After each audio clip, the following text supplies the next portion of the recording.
दिसते ना. ओके. बघा सगळ्यात पहिली गोष्ट काय, जी एस टीमध्ये टॅक्स इनवॉइस हा इम्पॉर्टंट डॉक्युमेंट आहे. तुम्ही आउटवर्ड्स अप्लाय करा, टॅक्स इनवॉइस बनवा. किंवा इनवॉइस आहे, आता इनवॉइस हा महत्त्वाचा मुद्दा आहे. Tax invoice, bill of supply, tax invoice come bill of supply, हे वेगवेगळे प्रकार आहेत इनवॉइसेसचे. त्यातला एक महत्त्वाचा जो आहे तो टॅक्स इनवॉइस, तो तुम्हाला इनपुट टॅक्स क्रेडिटसाठी लागतो. तुम्ही इनवॉइस अप्लाय करत असाल, सपोज तुम्ही सप्लायर आहात, टॅक्सेबल पर्सन आहात, सप्लाय कराल. जर टॅक्सेबल सप्लाय केला तर तुम्ही इनवॉइसवरती टॅक्स तुम्हाला कलेक्ट करायचा आहे. याच्याकडून टॅक्स कलेक्ट करता तो पण जर का रजिस्टर्ड पर्सन असेल, टॅक्सेबल पर्सन असेल, तर त्याच्याकरता काय झालं, a registered person cannot aware input tax credit unless he is in possession of a tax invoice or debit note. रिसिपियंटकडे टॅक्स इनवॉइस असेल, त्यांनी गुड्स रिसिव्ड केले, पण त्याकडे टॅक्स इनवॉइस पाहिजे. 4 कंडिशन आहेत. एक म्हणजे तुम्ही गुड्स सर्व्हिसेस रिसिव्ह केली असली पाहिजे.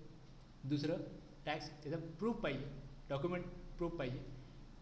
सप्लायरनी पेमेंट केलं पाहिजे, त्या टॅक्सचं रिटर्न केलं पाहिजे. सप्लायरनी पेमेंट केलं आहे, रिटर्न केलं आहे, तुमच्या GSTR 2A मध्ये 2B तो इनवॉइस आला आहे, पण तुमच्याकडे फिजिकल कॉपी नाही आहे इनवॉइसची. उद्या इन्स्पेक्शन झालं, इन्क्वायरी आली, तुमच्याकडे फिजिकल कॉपी नाही आहे, तर मग तुमची एक जी कंडिशन आहे ती अनसॅटिस्फाय होते, इनवॉइस नाही. सप्लायरने इनवॉइस बनवला पाहिजे. तो कधी बनवायचा, कशा प्रकारे बनवायचा, हे सेक्शन 31मध्ये सांगितलं आहे. आणखीन 2 सबसेक्शन आहेत, आणखीन 3 सेक्शन आहेत, आणि 34मध्ये डेबिट नोट, क्रेडिट नोट आहे. तुम्ही बघाल टॅक्स इनवॉइस सेक्शन 31मध्ये अमेंडमेंट होऊन सेक्शन 31A आला, facility of digital payment to recipient. Section 32, 33 छोटे छोटे आहेत पण महत्त्वाचे आहेत. कोण टॅक्स कलेक्ट करू शकतो, तो टॅक्स कलेक्ट करायचा, तो इन्व्हॉइसमध्ये प्रॉपरली इंडिकेट केला पाहिजे, अशा प्रकारचे काही प्रोविजन आहेत. महत्त्वाचे आपल्याकरता एक टॅक्स इनवॉइस आणि क्रेडिट डेबिट नोट आहेत. कशा प्रकारे काम चालतं GSTमध्ये हे कळण्याकरता हे महत्त्वाचं आहे. अकाउंटंट करता हे महत्त्वाचं आहे की कशा प्रकारे टॅक्स इनवॉइस बनवायचा, केव्हा बनवायचा, हे पुढे जाऊन आणखीन काय प्रोविजन आहेत, time of supply of goods, time of supply services, त्यामध्ये आपल्याला आणखीन क्लिअर येईल. आणि कुठल्या व्हॅल्यूवर टॅक्स लावायचा, ही व्हॅल्यू कशी काढायची, सेक्शन 15 आहे, सेक्शन 15. त्यामुळे टॅक्स इनवॉइस 31 ते 34, time of supply of goods section 12, time of supply services section 13, आणि व्हॅल्यू ऑफ जो सप्लाय आहे त्याची व्हॅल्यू कशी काढायची, व्हॅल्यूशी कसं करायचं, ते सेक्शन 15मध्ये. हे आता 4 सेक्शन तुम्ही बघितले तर तुम्हाला बऱ्याच गोष्टी क्लिअर होतील. हे पहिल्या पॉईंट ऑफ व्ह्यू आपण आता पहिल्या जो सुरुवात करतो आहे आपण ती करतो आहे इनवॉइसनी. याचे रूल पण आहेत. रूल 46 टॅक्स इनवॉइस आहे. Okay. Invoice come bill of supply 46A प्रमाणे येतो. Time limit for issuing invoice, manner of issuing invoice, bill of supply, receipt voucher. Advance घेतला सर्व्हिस प्रोव्हायडरनी तर मग त्याला रिसिप्ट वाउचर बनवायला लागते. ॲडव्हान्स घेतला आणि त्या सर्व्हिस नाही देऊ शकला तर मग रिफंड करायचं ॲडव्हान्स. पेमेंट वाउचर आहे. रिवाइज टॅक्स इनवॉइस, जर एखादा व्यक्ती लायबल होतो GSTमध्ये सेक्शन 22 किंवा 24 प्रमाणे, मग तो सेक्शन 25 प्रमाणे काय करतो, प्रोसिजर करतो रजिस्ट्रेशनची. त्या केसमध्ये तो ज्या दिवशी लायबल झाला विदिन 30 डेज त्याला काय करायला लागतं, रजिस्ट्रेशनसाठी ॲप्लिकेशन घ्यायला लागतं, आणि मग त्याला गव्हर्नमेंट काय करतं, सर्टिफिकेट देतं. आता त्या सर्टिफिकेट मिळाल्यानंतर, सर्टिफिकेट मिळालं ते जो लायबल झाला, या 2 डेट आहेत, या 2 डेटमध्ये त्यांनी बिझनेस केला असेल, त्यात त्यांनी इनवॉइस बनवले असतील, त्या सगळ्या इनवॉइसच्या अगेन्स्ट त्याला रिवाइज टॅक्स इनवॉइस बनवायला लागतो. कारण अगोदर जेव्हा तो लायबल झाला होता त्यावेळेस त्याकडे GST नंबर नव्हता, तो टॅक्स कलेक्ट करण्याकरता लिगली ऑथराईज नव्हता.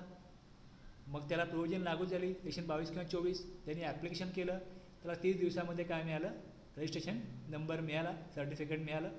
आता सर्टिफिकेट मिळाल्यावरती मग ज्यावेळेस लायबल झाला ते सर्टिफिकेट मिळालं, या 2 डेटमध्ये जेवढाच अप्लाय केला आहे त्याच्या अगेन्स्ट त्याला क्रेडिट डेबिट नोट इनवॉइस बनवायला लागतील. त्याकरता मग रूल 53 आहे.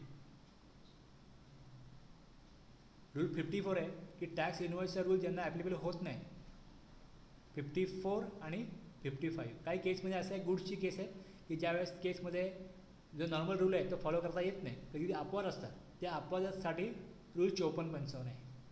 हे सगळं आपल्याला वरवरून बघायचं आहे, तर तुम्हाला क्लिअर होईल. इनवॉइस कोण बनवतो?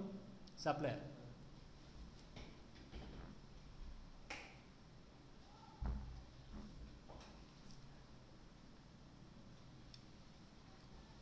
आपल्या केसमध्ये कसं आहे, आपण नॉर्मली आपल्या बोलीभाषेमध्ये म्हणतो की बायर, सेलर, कस्टमर.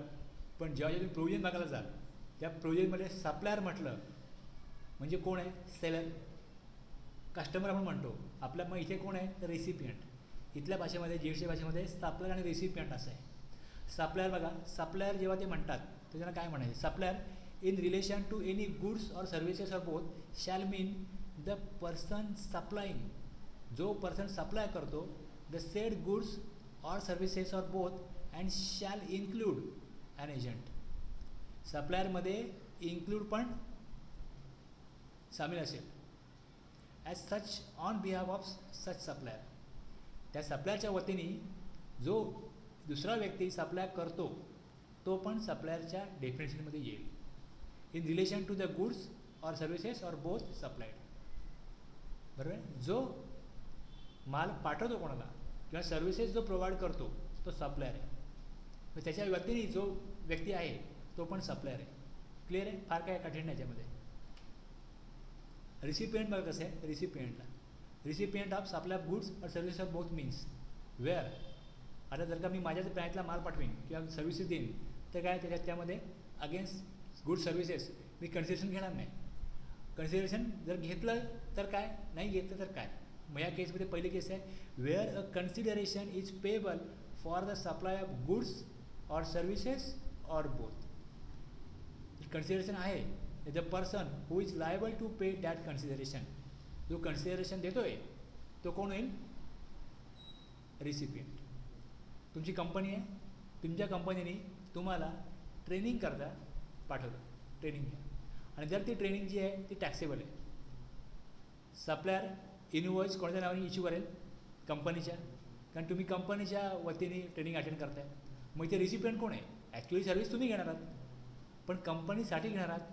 कंपनी तुम्हाला सर्व्हिस प्रोव्हाइड करते, कंपनी रिसिपियंट आहे, तुम्ही रिसिपियंट नाही.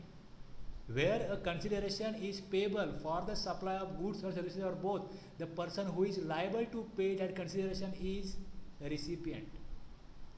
Clear है? Where no consideration is payable for the supply of goods, the person to whom the goods are delivered or made available, ज्याला deliver होतील, ज्याला ते उपलब्ध होतील, or to whom possession or use of the goods is given, ज्याला वापरण्याचा अधिकार आहे, जो वापरतोय, ठेवतोय, ज्याला उपलब्ध होत आहेत तो कोण असणार आहे? रिसिपियंट. कन्सिडरेशन दिलं जात नाही आहे, पण कोणाला मिळतात ते गुड्स? जो उपभोक्ता आहे त्या ह्या केसमध्ये तो रिसिपियंट आहे. Where no consideration is payable for the supply of service, the person to whom the service is rendered. Recipient तुम्ही आहात. जर तुम्हाला कंपनी पेमेंट नाही करत, तुम्ही पण पेमेंट नाही करत, तुम्हाला सर्व्हिस मिळते, तुम्ही रिसिपियंट आहात. क्लिअर आहे? एनी रेफरन्स खाली पण अजून त्याने दिलं आहे, any reference to a person to whom a supply is made shall be constituted as a reference to the recipient of the supply and shall include an agent acting as such on behalf of the recipient in relation to the goods or services or both supplied. कुठलाही reference येईल दुसऱ्या व्यक्तीबाबत की ती service किंवा goods त्याला मिळतात, तर तो काय होईल? रिसिपियंट होईल. क्रेडिट नोट, डेबिट नोट आणि इनवॉइस और टॅक्स इनवॉइस हे जे आहेत याचा अर्थ काय हे आपल्याला सेक्शन 2 मध्ये दिले, सेक्शन 2 मध्ये दिले, सेक्शन 2 मध्ये दिले. त्यामध्ये क्लॉज 37 सांगतो की तुम्हाला सेक्शन 34 जो आहे त्याच्यामध्ये सबसेक्शन 1 डेबिट नोट, सबसेक्शन 3 जे डॉक्युमेंट सांगितलं आहे ते क्रेडिट नोट आहे, ते डेबिट नोट आहे. सेक्शन 31 मध्ये जे डॉक्युमेंट बनवलं जातं ते टॅक्स इनवॉइस आहे. आणि जेव्हा तुम्हाला इथं की क्वार्टरली रिटर्न किंवा क्वार्टर वगैरे म्हटलं जाईल तेव्हा क्वार्टरचा अर्थ काय, shall mean a period comprising 3 consecutive calendar months ending on the last day of March, June, September and December. Quarter म्हणजे 3 महिने, पण 3 महिने आपण जेव्हा इथे क्वार्टर म्हटलं जाईल जी एस टीमध्ये तर त्याचा अर्थ असं क्वार्टर की ज्याचा तिसरा महिना हा मार्च, जून, सप्टेंबर आणि डिसेंबर आहे. क्वार्टर म्हटलं का 4च क्वार्टर. तुम्ही असं म्हणाल फेब्रुवारी मार्च एप्रिल पण क्वार्टर होईल, ते चालणार नाही. जानेवारी फेब्रुवारी मार्चचं क्वार्टर, एक क्वार्टर जानेवारी फेब्रुवारी मार्च, दुसरं एप्रिल मे जून एंड जूनला होतं, तिसरं जुलै ऑगस्ट सप्टेंबर तिसरं क्वार्टर, चौथं क्वार्टर ऑक्टोबर नोव्हेंबर डिसेंबर. हे तुम्हाला दिलं आहे क्लॉज 92मध्ये सेक्शन 2मध्ये. क्वार्टरचा अर्थ हाच घ्यायचा.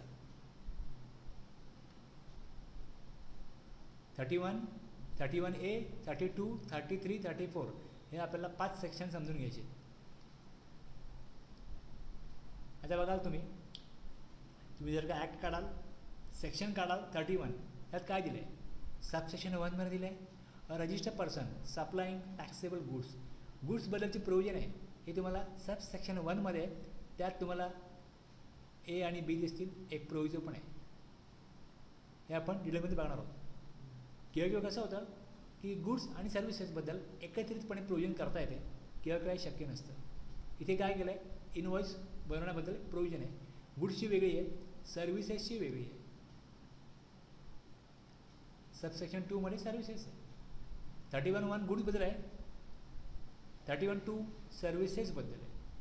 त्याच्या पण एक प्रोव्हायझो आहे. केव्हा येते प्रोव्हायझो, वर दिलं आहे त्याला अपवाद खाली. 31मध्ये सांगितलं आहे की गुड्सबद्दल तुम्ही काय करा, इनवॉइस बनवा, हे सांगितलं आहे. पण त्यात पण अपवाद दिला आहे, केव्हा नाही बनवता येणार. सेम सर्व्हिसेसमध्ये सांगितलं आहे, त्याला पण अपवाद आहे. फक्त एक ओव्हरव्ह्यू घेतो. तिसरा जो आहे ना, तिसरा ह्याच्यामध्ये काय त्यांनी स्पेशल केसेस बनवले आहेत. ABCDEFG ह्या काही डॉक्युमेंट बनवायचे आहेत. स्पेशल केसमध्ये कशा प्रकारे तुम्हाला वेगळे डॉक्युमेंट बनवायचे आहेत हे दिलेले आहे. जसं तुम्ही नॉर्मल सप्लाय करता तसा कंटिन्युअस सप्लाय असतो. गुड्सचा पण असतो कंटिन्युअस सप्लाय, सर्व्हिसेसचा पण असतो. तुम्ही मेंटेनन्स कॉन्ट्रॅक्ट द्याल, वर्षभर चालणार आहे. पण हे सर्व्हिस झालं. तुम्ही बिल्डिंग बनवत आहे, मला सिमेंट पाहिजे, सांगू पाठवत जा, कंटिन्युअस आहे. कंटिन्युअस आपल्या गुड्स आहे. मग त्याच्यामध्ये नॉर्मली जसं आपण मटेरियल घ्यायला जातो, हे घेतलं, सप्लाय झाला, इनवॉइस कधी बनवायचं, जे ह्याला लागू आहे नॉर्मली या देवाणघेवाणीला, तसं कंटिन्युअसमध्ये नाही ना. आज माल पाठवा, उद्या परत माल मागवायचं आहे, चालणार नाही काम.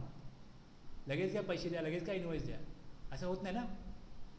पण तुम्ही एकच मोबाईल घ्यायला गेलात, आज मोबाईल घ्यायला गेलात, परत कधी घ्यायला जाल माहीत नाही तुम्हाला.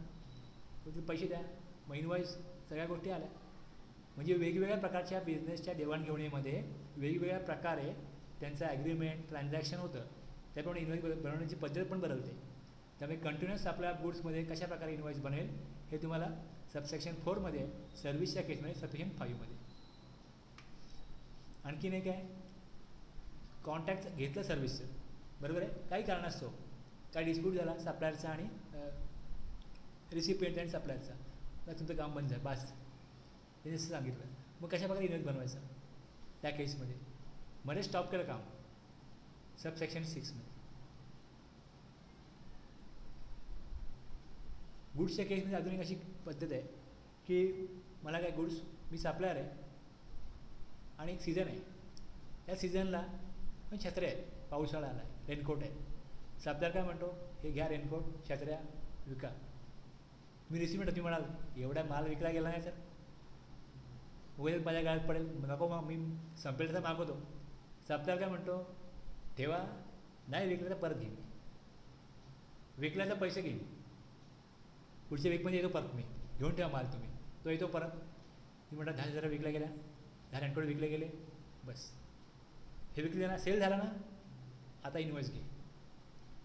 पेमेंट कधी करणार तर 4 दिवसांनी पेमेंट कर, पण इनवॉइस तेव्हा बनवायचं. ह्याला म्हणतात sale or return basis.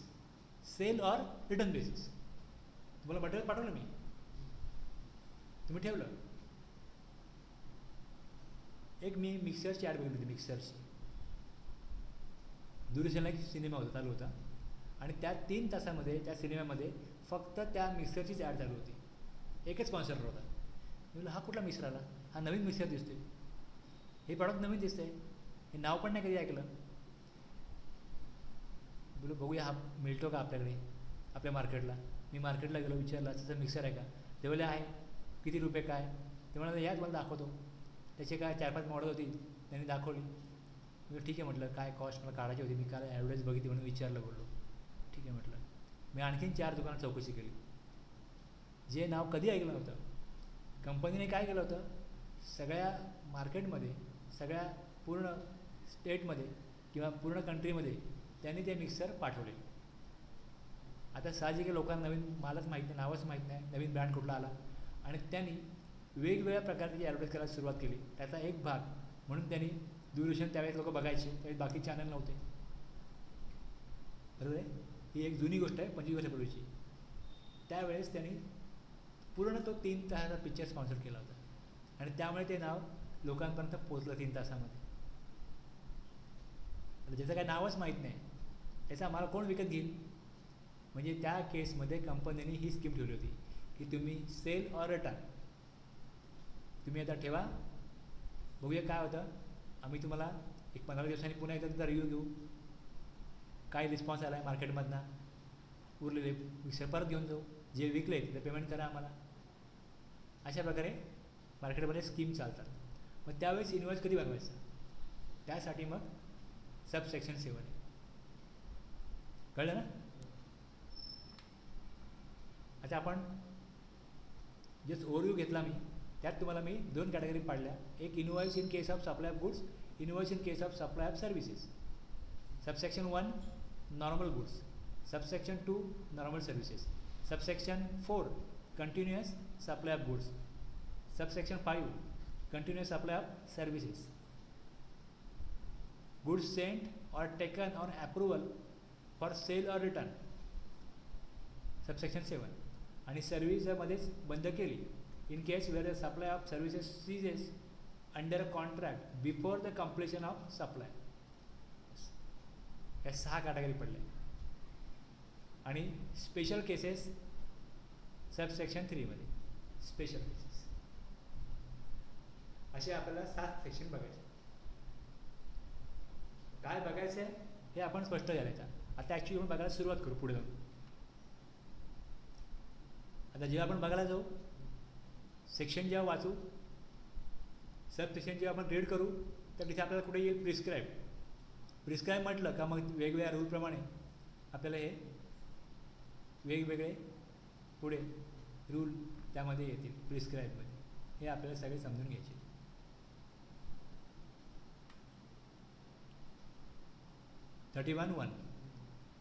Section 31 subsection 1 a registered person. Registered person तुम्ही आहात का, चेक करा. Clause 94 subsection 2. Registered person means a person who is registered under section 25, बरोबर आहे ना. But does not include a person having UIN. UIN ज्याच्याकडे असतो ना तो रजिस्टर्ड पर्सन नाही, ज्याकडे GSTN आहे, त्यांनी सेक्शन 25 प्रमाणे प्रोसिजर केले, तोच रजिस्टर्ड पर्सन आहे. मग त्यामध्ये NRTP येईल, CTP येईल, सगळं येतील ना त्यामध्ये. ओके, ते रजिस्टर्ड पर्सन आहे.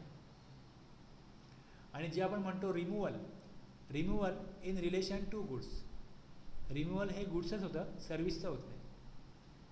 रजिस्टर्ड पर्सन जो असतो तो रिमूव्हल करतो गुड्सचं. म्हणजे काय करतो, तर एक dispatch of goods for delivery by the supplier thereof or by any other person. म्हणजे सप्लायरचा जर एजंट असेल, एक बघा खाली दिले, dispatch by the supplier himself किंवा dispatch by any person acting on behalf of the supplier. तुम्ही त्याला म्हणा रिप्रेझेंटेटिव्ह म्हणा, एजंट म्हणा, काही म्हणा, शब्द काही वापरा, तो डिस्पॅच करेल गुड्स. दुसरं collection of the goods by the recipient. स्वतः रेसिपियंट जाईल सप्लायरकडे आणि गुड्स घेऊन येईल, किंवा त्याच्या वतीने any other person acting on behalf of such recipient. Okay, म्हणजे रिमूव्हल एक सप्लायरही करतो दुसरं रेसिपियंट पण करतो. Collection by the recipient himself, collection bye any person acting on behalf of the recipient. Clear झालं. आपण जे काही ज्यावेळेस आपण बोलतो रजिस्टर्ड पर्सन, त्यावेळेस जर का तो पर्सन अनरजिस्टर्ड आहे तर त्याला ही प्रोव्हिजन लागू होणार नाही, हे लक्षात घ्या. दुसरं टॅक्सेबल गुड्स, टॅक्सेबल गुड्स करताच ही लागू होईल. जर गुड टॅक्सेबल नाही आहेत तर मग टॅक्स इनवॉइसची प्रोव्हिजन लागू होणार नाही. दोन गोष्टी क्लिअर आहेत. रजिस्टर्ड पर्सन आहे, टॅक्सेबल गुड्स आहेत. Before or at the time of removal of goods, goods removal ready केले डिस्पॅच डिलिव्हरीसाठी टू द रिसिपियंटसाठी, where the supply involves movement of goods. ते गुड्स मूव्ह होणार आहेत, मुवमेंट होणार आहेत, म्हणजे एका ठिकाणाहून दुसऱ्या ठिकाणी जाणार आहेत. Removal of goods. आता याच्या रिमूव्हल ऑफ गुड्सच्या इश्यू अ टॅक्स इनवॉइस कधी, before or at the time of removal of goods for supply to the recipient where the supply involves movement of goods, issue a tax invoice. Tax invoice issue करा. त्यात काय असलं पाहिजे, showing the description, quantity and value of goods, the tax charge thereon. यावेळेस bill present केलं गेलं पार्लमेंटमध्ये, एवढं fix आहे, हे टाकावंच लागेल. आणखीन काय माहिती पाहिजे ती जेव्हा लॉ इम्प्लिमेंट होईल, रूल बनवू तेव्हा सांगू. प्रिस्क्राईबचा अर्थ काय, प्रिस्क्राईब क्लॉज 87मध्ये दिलं की प्रिस्क्राईब. असं बऱ्याच वेळाच्या गोष्टी येणार आहेत ज्या नंतर करायच्या आहेत. मग प्रिस्क्राईबचा अर्थ काय, prescribe means prescribe by rules, रूल्समध्ये सांगितल्या जातील, made under this act on recommendations of council.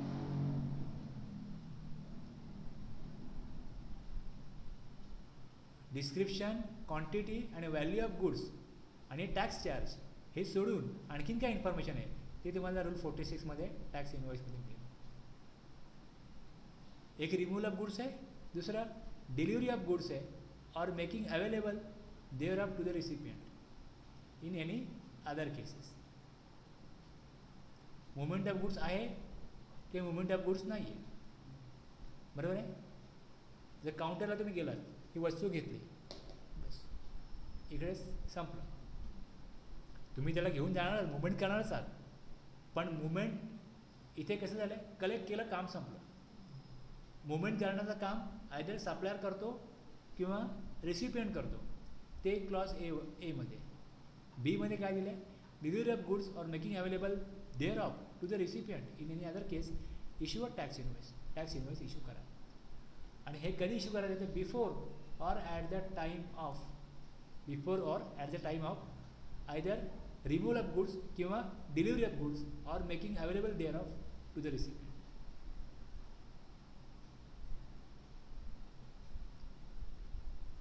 Registered person आहे, टॅक्सेबल गुड्सचा सप्लाय करतोय, तर before or at the time of removal of goods, delivery of goods किंवा making available to recipient invoice बनवला पाहिजे.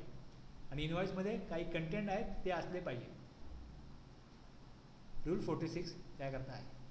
आता याला एक्सेप्शन दिले खाली, provided that the government may on the recommendations of the council by notification specify the categories of goods और supplies in respect of which a tax invoice shall be issued within such time and in such manner as may be prescribed. तर केव्हा केव्हा असं होतं की काही प्रॉडक्टना हा rule लागू होत नाही तर काय करणार, ते प्रॉडक्ट कसं आम्ही बनवणार. तुम्ही सांगताय की तुम्ही क्वांटिटी सांगा, व्हॅल्यू सांगा, केव्हा केव्हा असे काही गुड्स असू शकतात ज्याला ज्यावेळेस रिमूव्ह होईल त्यावेळेस ते सांगू शकत नाही त्याची क्वांटिटी किंवा व्हॅल्यू. एक्झाम्पल बघा आता, supply of liquid gas where the quantity at the time of removal from the place of business of the supplier is not known. ही नोन नाही. लिक्विड गॅस कार्डला बनवलं जाईल, मग रिसिपियंटकडे जाईल, मग रिसिपियंटकडे तो चेक होईल किती आलेलं आहे, त्याची व्हॅल्यू काय, मग टॅक्स इनवॉइस कसा अगोदर बनेल, नाही बनणार. मग त्याच्याकडे जी उपलब्ध माहिती आहे, मग त्याचा एक वेगळी डॉक्युमेंट बनवण्यात जाईल. त्या डॉक्युमेंटमध्ये त्याची काही वेगळी माहिती दिली जाईल ॲज पर रूल 55. तिकडे 46 ॲप्लिकेबल होणार नाही. प्रत्येक वेळी मी सप्लाय करेन असंच नाही ना. माझ्याकडे काय मटेरियल आहे जे डिफेक्टिव्ह आहे म्हणून मी ते कंपनीला परत पाठवतो. त्याच्या अगेन्स्ट मी काय करेन, क्रेडिट नोट बनवेन. पण हे जे मटेरियल आहे हे मला कंपनी घेणार नाही आहे, मला रिपेअर करून विकायचं आहे. आता काय करा, काय बनवणार याच्या अगेन्स्ट? तुम्ही कंपनी आहात, तुमच्याकडनं मी माल घेतला, मी तुम्हाला परत करेन, तर मी क्रेडिट नोट बनवेन. पण तुम्ही म्हणता की संपलं आपलं, 1 वर्षात रिटर्न होतं, आता काय रिपेअर द्यायचं आम्ही बघणार नाही. आता मी यांच्याकडे पाठवलं की रिपेअर करून द्या. किंवा काही मटेरियल आहे जे सप्लायर बनवतो, मी सप्लायर बनवतो, पण ह्याच्यावरती काय फिनिशिंग टच द्यायचं आहे, मी यांच्याकडे पाठवतो. ते जॉब वर्क झालं आहे. मग आता मी कसा सिनियर बनवू? जॉब वर्क आहे. मग अशा काही केसमध्ये रूल 55 प्रमाणे बघा दिलं आहे, सप्लाय ऑफ लिक्विड गॅस. दुसरं, transportation of goods for job work, transportation of goods for reason other than way of supply. Supply होत नाही आहे. Such other supplies as may B notified by the board. की अजून board काय सांगेल ते supply, त्याला रूल 46 लागणार नाही. रूल 55 प्रमाणे डिलिव्हरी चलन बनेल.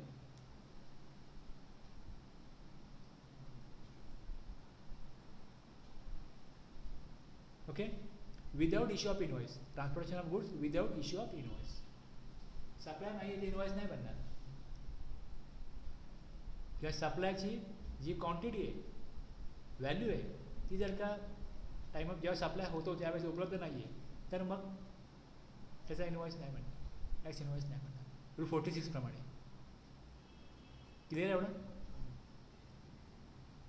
सबसेक्शन 1 त्याचा प्रोविजो, त्याचं एक्झाम्पल बघूया आता.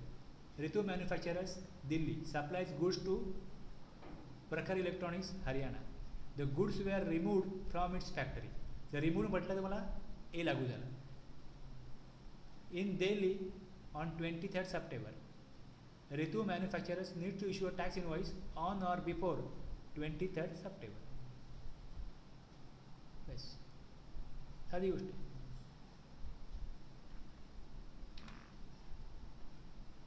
इनवॉइसला कुठल्याही प्रकारचा फॉर्मॅट नाही आहे. तुम्ही जर हा इनवॉइस बघितला, ह्याच्यामध्ये GST नंबर खाली आहे. तुमच्याकडे जो इनवॉइस आहे, तुम्ही दाखवला मागे इनवॉइस, इनवॉइसवर GST नंबर दिलेला आहे, पण तो इनवॉइसच्या सुरुवातीला द्यावा, लेफ्टला द्यावा, राईटला द्यावा, बॉटमला द्यावा, असा काही कुठल्याच प्रकारचा रूल नाही. बस ती इन्फॉर्मेशन त्या डॉक्युमेंटमध्ये कुठेही तुम्ही ठेवा, पण ठेवा. No format prescribe for the tax invoice. पहिली गोष्ट. Only certain fields have been prescribe as mandatory fields. ती कंपल्सरी त्यामध्ये असलीच पाहिजे. Further invoices may be issued manually or electronically. Computer invoice पाहिजे असा काही नियम नाही आहे. अशी एक अफवा उठली होती का आता GST येणार, ते इनवॉइस कम्प्युटरला लागतील, तर तसं काही नाही आहे. मॅन्युअल इनवॉइस लोक बनवू शकतात.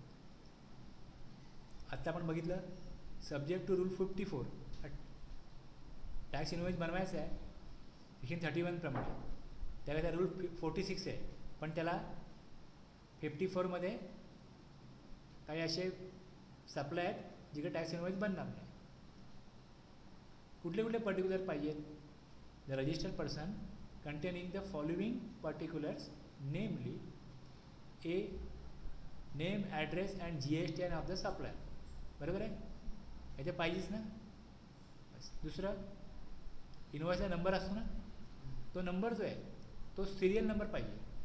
तो नंबर हा अ consecutive serial number not एक्सिडिंग 16 character. त्याची जी विड्थ आहे नंबरची ती 16 कॅरेक्टरपेक्षा जास्त असता कामा नये. आता 16 म्हणजे खूप झाले ना. ती म्हणा 16ची गरज आहे. का गरज आहे सांगितलं 16 म्हणून? वेगवेगळ्या कंपन्या करतात, ऑल ओव्हर इंडिया सप्लाय करतात. मग त्यांना महाराष्ट्रामध्ये सप्लाय केलं तर MS द्यावं लागतं, गुजरातमध्ये केलं तर GJ, अशा प्रकारे लावतात. दुसरी गोष्ट, कुठल्या वर्षाचं आहे, मग तिथे त्यांना 2021-22 असं लावतात. म्हणजे कुठल्या स्टेटमधला सप्लाय आहे, कुठल्या वर्षाचा आहे, कोणाला पाहिजे कुठल्या महिन्याचा आहे, तो महिना पण टाकेल. मग नंबरचा विविध वाढत जाते. म्हणून त्यांना रिस्ट्रिक्ट केलं आहे की तुम्ही तुमच्यासाठी जे काय तुम्हाला आतमध्ये नंबरमध्ये ठेवायचं असेल ते 16पर्यंत ठेवा, 16च्या मध्ये बसवा, त्याहून जास्त नको, म्हणून 16 दिले. आणि त्यामध्ये तुम्ही A to Z कॅरेक्टर्स वापरू शकता, ज्याला आपण अल्फाबेट्स म्हणतो. न्यूमरल्स नंबर 0 to 9 वापरू शकता. स्पेशल कॅरेक्टर्स हायफन और डॅश आणि स्लॅश हे 3च वापरू शकता. एनी कॉम्बिनेशन हे वापरू शकता, पण @ हॅश स्टार हे काय वापरू शकत नाही. 3च दिले, हायफन डॅश आणि स्लॅश, हेच पाहिजे. Up to 16 character maximum width GST नंबरची. Date of its issue, date पाहिजे. Recipient is register, recipient register असेल तर त्याचं नाव, ॲड्रेस, GSTN, UIN पाहिजे. आणि जर अनरजिस्टर असेल तर मी डीमार्टमधनं मटेरियल आणतो, दर महिन्याला काहीतरी मटेरियल जाऊन आणतो, तर मला ते नाव नाही विचारत, तुमचं नाव काय. इनवॉइस म्हणतो ना त्यांच्याकडे, म्हणून विचारत नाही. आणि तुम्ही त्यांचा इनवॉइसचं हेडिंग पण बघा काय आहे. जर तुम्ही इनवॉइस त्यांचा आणत असाल तर याचं हेडिंग पण बघा काय. टॅक्स इनवॉइस आहे का अजून काय बघा, जरा ऑब्झर्व करा. इफ रिसिपियंट इज अनरजिस्टर आणि value of supply is ₹50,000 or more, name and address of the recipient and the address of delivery along with the name of state and its code हे पाहिजे. आणि जर value लेस than 50 आहे, unregistered recipient आहे, मे steel request, जर त्यांनी request केलं, तर मी रिमांडला सांगितलं की मला तुम्ही इन्व्हॉइसचं नाव नाही विचारलं, मला नाव टाकून द्या, मी ₹500 माल घेतला आहे, मला नाव टाकून द्या तुम्ही, तर त्यांना नाव ॲड्रेस टाकावं लागेल. ते कंपल्सरी नसल्या कारणाने, मॅन्डेटरी फील्ड नसल्या कारणाने ते कस्टमरला, कन्झ्युमरला विचारत नाही. पण जर 50,000चा माल घेतला तर मात्र त्यांना विचारावं लागेल. क्लिअर आहे. HSN code, goods or services. HSN code हा कस्टममध्ये, एक्साईजमध्ये पहिल्यापासून वापरला जातो. पण वॅटमध्ये, सर्व्हिस टॅक्समध्ये SSC सर्व्हिसचा कोड होता, पण गुड्सच्या केसमध्ये वॅटमध्ये HSN कोड नव्हता. पण मग गव्हर्नमेंटला समजत नाही की कुठल्या प्रकारचे मटेरियल कुठे जातात, म्हणून मग GSTमध्ये गव्हर्नमेंटने HSN कोड घेतला, HSN कोड इन्क्लूड केला की इन्व्हॉइसमध्ये HSN कोड पाहिजे. आता ज्या व्यापाऱ्यांना सवयच नाही आहे, त्यांच्याकडे ही पद्धतच नाही आहे गुड्सच्या केसमध्ये HSN कोड टाकण्याची, त्यांना तुम्ही सांगाल HSN कोड टाका, तर प्रॅक्टिकली प्रॉब्लेम काय येणार सांगा मला, काय प्रॉब्लेम येणार. समजा मी गेलो एका हार्डवेअर दुकानामध्ये आणि त्यानं सांगितलं की खिळे द्या. किती रुपये खिळे? ₹5, ₹10. एक बल्ब द्या ₹15-20 रुपयाचा. बनवा तुम्ही बिल. हार्डवेअरच्या शॉपमध्ये 1000+ आयटम असतात, छोटे मोठे मिळून. आता त्या माणसाला एक रजिस्टर घेऊन बसायला लागेल, इनवॉइस बनवायचं आहे, काय आहे, खिळे, HSN टाका. किती त्रासदायक काम आहे की नाही. जो कम्प्युटर बिलिंग करतो ठीक आहे, बिल बनवायचं आहे, आयटम चूज केला, बस आला HSN त्याला लागून. पण ज्याच्याकडे कम्प्युटर नाही, जो मॅन्युअली बिलिंग करतो, त्याकरता HSN कोड फार डोकेदुखीचं काम होतं. ठीक आहे, थोडा हा पॉईंट मी सांगतो पुढे, लक्षात ठेवा. HSN कोड हा नवीन कंटेंट आला. Description of goods or services, quantity in case of goods and unit or unique quantity code, UQC. Okay, unique quantity code, total value of supply of goods or services or more. गुड्सचं description द्या, quantity गुड्सची, सर्व्हिसेसचं description असतं, quantity येत नाही, गुड्सचं description असतं, quantity पण असते. मग व्हॅल्यू त्या गुड्सच्या सर्व्हिसेसची, त्याच्यावरती टॅक्सेबल व्हॅल्यू किती आहे, टॅक्सेबल व्हॅल्यू किती आहे काढा, आणि त्यावरती रेट ऑफ टॅक्स कुठला आहे तो पण काढा. टॅक्सेबल व्हॅल्यू आहे गुड्सची किंवा सर्व्हिसेसची किंवा दोघांची मिळून, त्यात काय तुम्ही डिस्काउंट दिला आहे, तर डिस्काउंट तुम्ही दाखवू शकता किंवा तो वजा करून तुम्ही अमाऊंट दाखवू शकता टॅक्सेबल व्हॅल्यू. बस टॅक्सेबल व्हॅल्यूवरती काय लागेल, टॅक्स लागेल. मग टॅक्सचा रेट काय, कुठला टॅक्स आहे, central, state, integrated tax, unit tax, cess, जे काय ते तिथे आलं पाहिजे. अमाऊंट ऑफ टॅक्स चार्ज जे पर्सेंटेज आले तर अमाऊंट आली पाहिजे. 10,000चा सप्लाय आहे तर त्याचा रेट किती आहे, CGST 6%, GST 6%. मग किती अमाऊंट टॅक्सची होते, 600 रुपये CGST, 600 रुपये GST, ती आली पाहिजे amount of tax charge. Place of supply along with the name of state in case of supply in the course of interstate trade or commerce. Same राज्यामध्ये तर स्टेटचं नाव गरज नाही, पण रिसिपिएंट अनरजिस्टर आहे किंवा रिसिपिएंट दुसऱ्या स्टेटमधला नंबर त्याचा अदर दॅन तुमच्या महाराष्ट्रामध्ये 27 सुरू होतो, अदर दॅन 27 आहे स्टेट, ते तुम्हाला तिथे टाकायला लागेल state code. Place of supply along with the name of state in case of supply in course of interstate trade or commerce. Address of delivery where the same is different from the place of supply. सप्लायरचा register address वेगळा आहे आणि त्याला delivery पाहिजे वेगळ्या जागी, बरोबर आहे. तुमचा कस्टमर आहे पण तुमच्याकडे गाडी नाही आहे, पण तुम्ही सप्लायरला सांगितलं, दुसऱ्या माणसाला सांगितलं की पाठव तिकडे घेऊन जा, तो काय करेल, बिल तुम्हाला देईल ना. आणि मग डिलिव्हरी कुठे आहे, वेगळ्या ठिकाणी आहे ना, दोन वेगवेगळे आले ना. Address of delivery where the same is different from the place of supply. GST कोण देणार आहे त्याचं नाव आणि ॲड्रेस काय, आणि डिलिव्हरी कुठे होते त्याचं नाव आणि ॲड्रेस काय, हे आलं पाहिजे.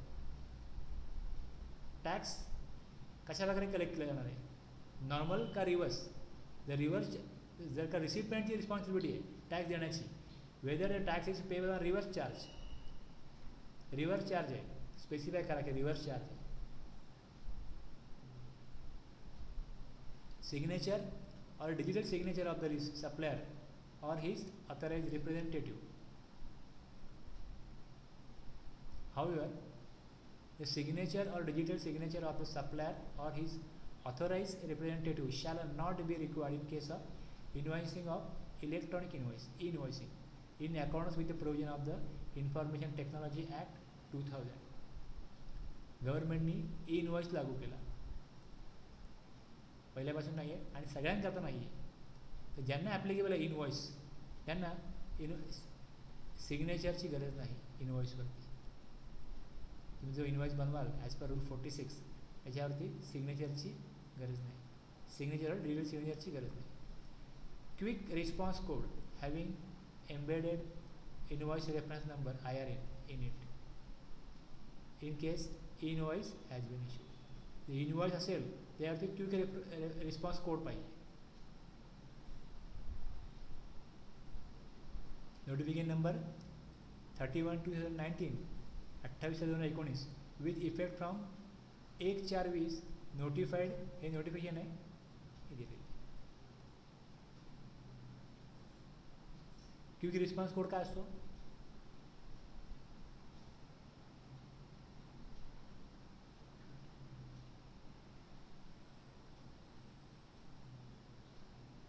असं ना, तुम्ही बघता ना स्कॅन करता का आपल्याला माहिती. हां अच्छा, तो स्कॅन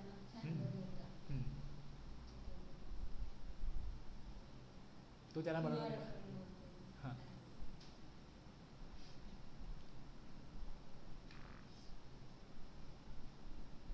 आता HSN वरती पुन्हा मी येतो.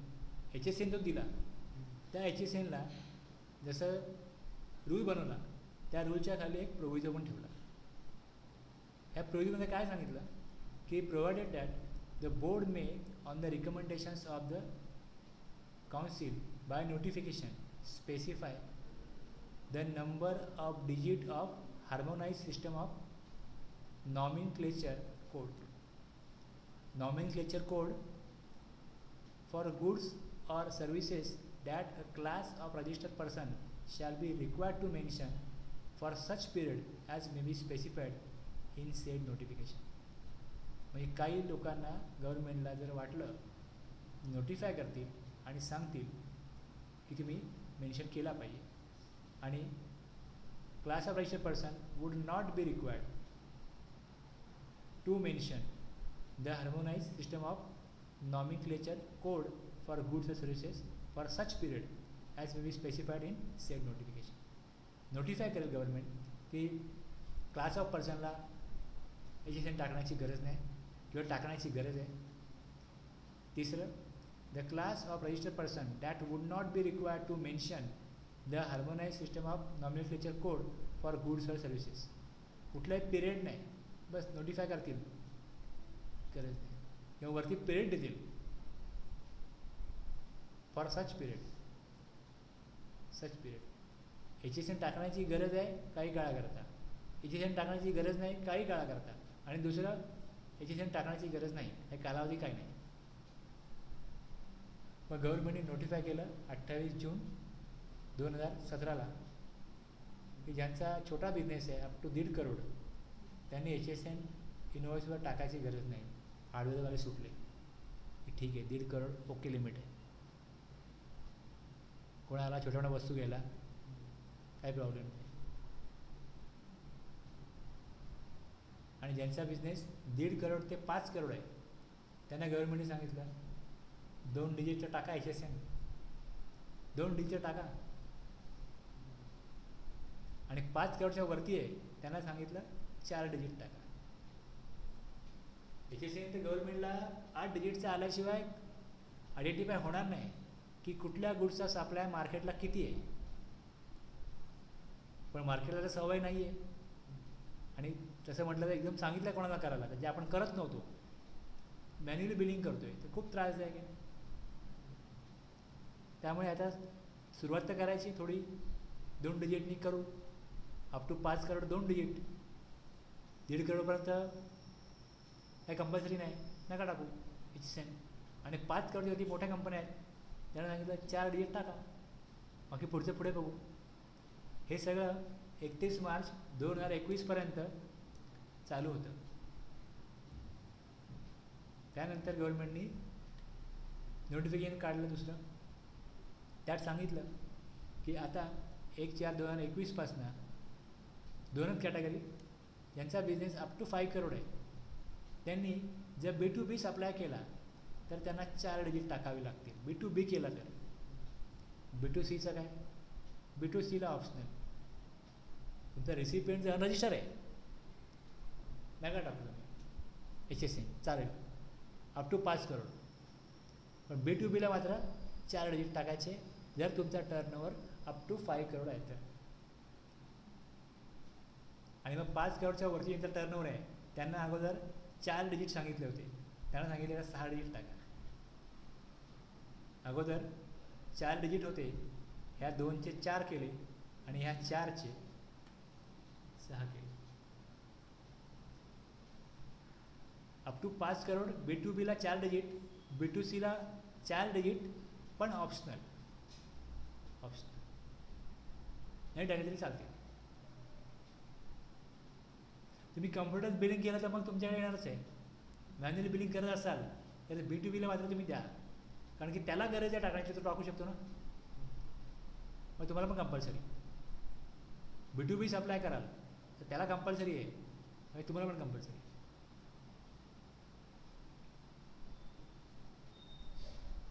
क्लिअर आहे.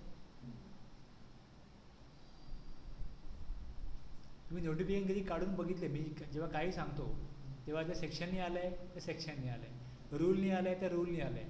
आणि जर गव्हर्नमेंटने नोटिफाय इश्यू केलं आहे, नोटिफिकेशन इश्यू केलं आहे, नोटिफाय केलं आहे, तर मी नंबर इथे रेफर करतो की हा नंबर बघा, मी यात तुम्हाला कळेल की अगोदर तो नोटिफिकेशन होता 28/6चा, ज्यामध्ये नोटिफिकेशन नंबर 12/2017 दिले, त्याला आता 78/2020नी अमेंड केलं गेलं की जिकडे 2 आहे किंवा जिकडे जे लिमिट आहे क्लास आहे तो बदलला आता, आणि आता नवीन क्लास बनवला आणि नवीन लिमिट सेट केलं. 31 मार्चपर्यंत जुना चालेल, 1 एप्रिल 2021 आता 2 कॅटेगरीमध्ये HSN कोड टाकायला लागतं. त्यामुळे तुम्हाला टर्नओव्हर तुमचा 5 करोडच्या आत आहे, तुम्ही सप्लाय B2B करताय, तुम्हाला 4 डिजिट टाकावे लागतील. अदरवाईज 5 करोडच्या वरती असल्यास B2B सप्लाय 6 डिजिट. क्लिअर आहे. हे एक्झाम्पल आहे. इनवॉइस कशा प्रकारे बनतो. Tax invoice, your company name, तुमचा लोगो आहे. तुम्हाला लोगो कुठे होता 46मध्ये? 46मधली माहिती जी आहे ती तुम्हाला टाकावीच लागेल. पण त्याच्या व्यतिरिक्त तुम्हाला सप्लायरला काही गरज आहे काय माहिती देण्याची, देऊ शकतो ना. हा आमचा लोगो आहे, कंपनीचा लोगो आहे, कंपनीची आमच्या वेबसाईट आहे, आमचा ईमेल आहे. हे काही तुम्हाला रूल 46 सांगत नाही, ही तुमच्या बिझनेसची गरज आहे. तुमच्या बिझनेसची गरज आहे, तुम्ही ते टाका. पण त्या इन्व्हॉइसमध्ये जी इन्फॉर्मेशन रूल 46नी प्रिस्क्राईब केले, सेक्शन 35(1) सांगितले ते सगळं तुमचं आलं पाहिजे. ॲडिशनल तुम्ही काय घेऊ शकता. गुड्स परत केले, विकले एकदा तर परत घेतले जाणार नाही, किंवा गुड्स बदलून पाहिजे असतील तर 3 नंतर यावे, हे तुम्ही लिहू शकता. समजलं ना काय? फॅशन के ज़माने में गॅरंटी नाही, असं आहे ना, ते तुम्ही टाकू शकता. बाकी जे दिलं इकडे detail of receiver, detail of consignee, bill to ship to, bill कुठे होईल, शिप कुठे होईल, GSTN number, tax payable on reverse charge, yes or no, your invoice serial number, your invoice date दिलं. हे सप्लायरच्या पॉईंट ऑफ व्ह्यू इनवॉइस म्हणून supplier ना, म्हणून युअर म्हटलं. युअर म्हणजे रेसिपियंट नाही, युअर म्हणजे supplier. Transportation mode, vehicle number, date and time of supply, place of supply, बाकी description of goods, HSN, quantity, UOM, rate, total, discount, taxable value, CGST, AGST, IGST. थोडा वेगळा invoice बघा दिसते इथे. बघा काय म्हटलं आहे, ड्रायफ्रूट पॅक्स हा त्याचा HSN आहे, सॅफ्रॉन हा त्याचा HSN आहे दिसते. आणि खाली इकडे म्हटलं आहे फ्रेट 12%, इथे म्हटलं आहे फ्रेट 5%. म्हटलं ना असं. आता फ्रेटचा रेट जर 12% ते 12%च घ्यायला पाहिजे ना, किंवा फ्रेट जर 5% ते 5%च घ्यायला पाहिजे ना. इथे बिझनेस काय, फ्रेट हा बिझनेस नाही आहे, ट्रान्सपोर्टेशन हा बिझनेस नाही आहे. ज्या वेळेस काही गुड्स पाठवले जातील त्या गुड्सवरती ट्रान्सपोर्टेशन चार्जेस मी वेगळे लावीन असं मी सांगतो. आता मेन सप्लाय वेगळा आहे, ॲडिशनल सप्लाय हा दुसरा आहे. त्या केसमध्ये जो रेट या गुड्सचा असतो तोच रेट तुम्ही एक्स्ट्रा चार्जेस लावाल त्याचा लागेल. May be packing charges, installation, insurance, transportation, हे मी एक्स्ट्रा घेईन. म्हणजे गुड्सची किंमत एवढी आहे, एक गुड्स 12%चा आहे, दुसरा 5%चा आहे. मग 5%चा गुड्स आहे तर 5%च्या अमाऊंटमध्ये फ्रेट 5% जातो, सॉरी 12% जातो. आणि जर 5%चा गुड्स आहे त्यामध्ये फ्रेट 5% लागतो. पण मी जर का ट्रान्सपोर्टर आणला, त्याला सांगितलं घेऊन जा आता, तर तो मला जो रेट आहे ट्रान्सपोर्टर तो लावेल. जर तो अनरजिस्टर आहे तो मला अनरजिस्टरमध्ये काही टॅक्स लावणार नाही. जर मग त्या GST नंबर आहे आणि तो जर 5%मध्ये सर्व्हिस देतो तो मला 5% लागेल. जो ट्रान्सपोर्टर आहे ज्याला इनपुट टॅक्स क्रेडिट नको असतो तो GST नंबर घेतो आणि 5% GST लावतो. पण त्या केसमध्ये रिसिपियंटला रिव्हर्स चार्जमध्ये 5% GST भरायला लागतो. जर ट्रान्सपोर्टरने 12% GST लावला तर ट्रान्सपोर्टरला ITC मिळतो आणि रिसिपियंटला कुठल्याही प्रकारे रिव्हर्स चार्जमध्ये टॅक्स भरायला लागत नाही. आणि तिसरा अनरजिस्टर, ट्रान्सपोर्टरचा अनरजिस्टर आहे आणि रिसिपियंट रजिस्टर आहे तर मग 5% रिव्हर्स चार्जमध्ये GST जमा करायला लागेल रिसिपियंटला. मग इन्व्हॉइसमध्ये त्याप्रमाणे दिलेलं आहे की इथे बघा 6% GST लागला आहे, त्याप्रमाणे 12% फ्रेट आलं, इथे 48% GST लागला आहे, मग त्याप्रमाणे इथे फ्रेट आलेलं आहे. आपण जे व्हॅल्युएशन बघू त्यात दिलेलं आहे की कुठली ॲडिशनल व्हॅल्यू तुम्ही घ्याल तर त्या ॲडिशनल व्हॅल्यूमध्ये आता जेव्हा तुम्ही पॅकिंग म्हणाल तर पॅकिंगमध्ये पॅकिंग करायची सर्व्हिस पण आहे, पॅकिंगचं मटेरियल पण आहे. आता पॅकिंगचं मटेरियल वापराल तर काही मटेरियल हे 5%चं असेल, काही मटेरियल एक्झाम पण असेल. तुम्ही रस्सी वापराल, पेपर वापराल, वेगळे प्रॉडक्ट वापराल, मग त्या प्रॉडक्टमध्ये काही प्रॉडक्ट ही पॅकिंग करण्याची जी वस्तू आहेत त्या 5%, 12%, 28%मध्ये असू शकतात ना. मग तुम्ही पॅकिंगला का चार्जेस लावाल? तुमचा जो मूळ सप्लाय आहे तो सप्लाय होतो आहे म्हणून तुम्हाला काहीतरी ॲडिशनली करायला लावते. मग त्याच्यामध्ये ती कॉस्ट ॲड करा आणि मग जी टॅक्स रेट त्या मूळ सप्लायचा आहे त्याच्यावरच जी एस टी काढा. म्हणून आपल्याला व्हॅल्युएशन महत्त्वाचं आहे. तुम्हाला जसं महत्त्वाचं आहे टॅक्स इनवॉइस बनवायचा, तर टॅक्स इनवॉइस कसा बनवायचा वगैरे बघतो आपण. गव्हर्नमेंटकडे टॅक्स जमा कधी करायचा, गव्हर्नमेंटला तुम्ही टॅक्स देणं कधी लागता हे तुम्हाला टाईम ऑफ सप्लाय गुड सांगेल. आणि कुठल्या व्हॅल्यूवर टॅक्स काढायचं आहे हे तुम्हाला इथे कळते. टॅक्स कशावर आहे, सप्लायवर आहे. सप्लाय काय तुम्हाला सेक्शन 7-8 सांगेल. जी एस टी कशावर येतो, सप्लायवरती, तुम्हाला सेक्शन 9 सांगेल. तुम्ही इनपुट टॅक्स क्रेडिट घेऊ शकता हे तुम्हाला सेक्शन 16, 17, 18, 19, 20, 21 हे 6 सेक्शन आहेत त्यामध्ये दिले. त्यामुळे आता तुम्ही जसं पुढे जाल तुम्हाला सेक्शन लिंक व्हायला लागतील. इनवॉइस बनवतो मी, व्हॅल्यू मी इथे घेतोय आणि मी फ्रेटच लावला आहे, पण व्हॅल्यू टॅक्स रेट वेगवेगळा आहे. फ्रेटचा रेट 5 किंवा 12 आहे, पण इथे मी एकाच इनवॉइसमध्ये 12 आणि 5 का वापरले त्याचं कारण व्हॅल्युएशनमुळे.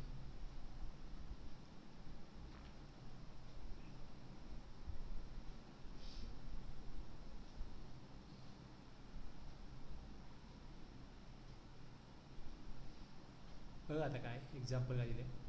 सुलतान industries limited Delhi entered into a contract with Prakash Entrepreneurs Delhi for supply of spare parts of a machine on 7 September. Contract काय 7 सप्टेंबरला स्पेअर पार्ट पाठवायचे. The spare parts were to be delivered on 30 September. Sultan industries limited removed the finished spare parts from its factory on 29 September. Invoice कधी बनवायला लागेल,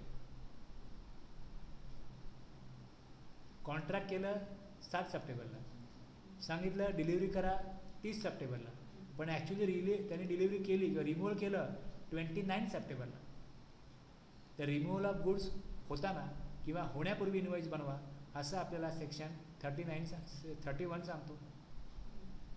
as per the provision section 31, invoice shall be issued before or at the time of removal of goods or supply to the recipient where the supply involves movement of goods. Accordingly, in the given case, the invoice must be issued on or before 29 September. Removal होण्या अगोदर, removal होताना invoice बनवा. मग ती date कधी रिमूव्हलची 29 आहे. त्यांनी सांगितलं तर डिलिव्हरी करा 30ला, पण त्याने 29ला केली तर इनवॉइस 29ला किंवा त्या अगोदर बनला पाहिजे as per provision of section 31.